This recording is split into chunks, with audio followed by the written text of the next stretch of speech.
On a des jeunes qui sont autant des jeunes diplômés que des jeunes non diplômés, des jeunes issus des quartiers prioritaires que des jeunes issus de banlieues un peu plus aisées. Les jeunes ont entre 16 et 25 ans, jusqu'à 30 ans pour des personnes en situation de handicap. Et l'idée, c'est qu'ils travaillent par équipe sur des projets de solidarité.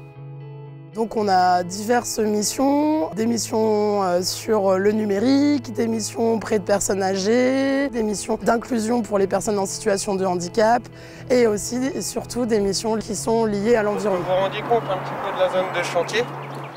Aujourd'hui, on va présenter la mission éco-volontaire. Le programme existe depuis 3 ans. Il est à l'initiative de la Fondation Nature et l'Homme de Nicolas Hulot et aussi de l'Office français de la biodiversité. L'idée de ce programme, c'est d'amener des jeunes citadins à préserver la biodiversité par diverses actions. Dans les missions qu'ils ont pu effectuer, il y a la plantation d'arbres, les ramassages de déchets, la création d'une mare. Ce qu'on va faire, c'est qu'on va essayer de pas trop s'approcher de l'eau quand on va venir creuser.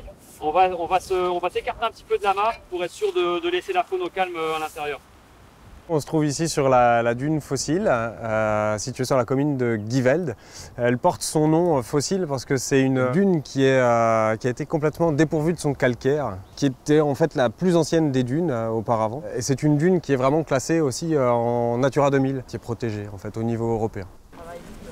Alors moi, l'idée, c'est d'accompagner les jeunes dans leur démarche, c'est de leur présenter d'abord et avant tout le site, le chantier, et ensuite de les rendre le plus autonomes possible, aussi bien à l'utilisation des outils que dans le déroulement du chantier. Et souvent, comme on est dans la nature, on profite aussi de certains petits rebondissements. On s'arrête 5 minutes parce qu'on va explorer un petit peu la mare, on va y regarder ce qui vit dedans. Et du coup, il y a aussi un volet sensibilisation. Ça, c'est un traitement ponctué du coup, mal. C'était une mare qui était inexistante.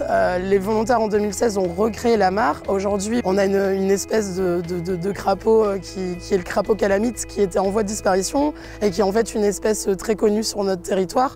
Et là, on a des pontes et on a des crapauds qui sont de retour. Et c'est hyper bénéfique de voir que le petit travail de fourmi qu'ils peuvent effectuer a vraiment des répercussions par la suite.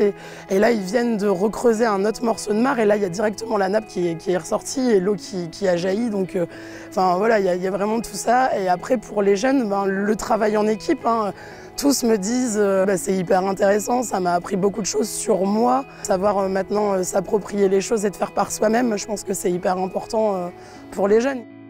C'est rigolo parce que le matin, c'est toujours un peu timide, mais au fur et à mesure de la journée, les langues se délient, il y a toujours une bonne ambiance et c'est vraiment très agréable de pouvoir travailler avec eux en fait. Il y a eu vraiment une évolution de leur esprit concernant la nature et la biodiversité qui les entoure. Ouais. Je me cherchais un petit peu et j'ai voulu travailler directement au milieu avec le terrain et savoir du coup si c'était vraiment quelque chose qui me plaisait et pouvoir concrétiser un peu et appuyer mon envie de travailler dans l'environnement. On vient tous de milieux différents, donc avec des vécus différents et on a vraiment cette complémentarité d'équipe. Enfin, tout le monde apporte ses connaissances et sa façon d'être en fait. Je dirige une association qui s'appelle les Jardins du Cygne, qui a pour objectif de développer des comportements éco-citoyens pour protéger la nature. On a un partenariat avec Unicité de Dunkerque, des jeunes volontaires qui ont envie d'apprendre comment planter concrètement. L'idée aussi, c'est de comprendre un métier, de travailler aux côtés des agriculteurs et pas contre. Là, on est en train de dégager les bords de la mare pour que les crapauds puissent ensuite retourner dedans tranquillement. Je trouve ça important aussi d'en parler autour de soi parce que c'est pas toujours un sujet auquel tout le monde s'intéresse.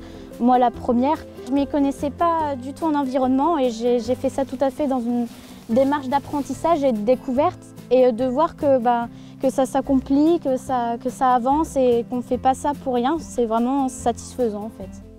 On est dans une situation où 5-6 jeunes vont s'impliquer pour restaurer le milieu naturel, pour permettre à des espèces de se développer, de ne pas disparaître. Ça permet en même temps aux jeunes d'apprendre et de se positionner concrètement pour la protection de la nature.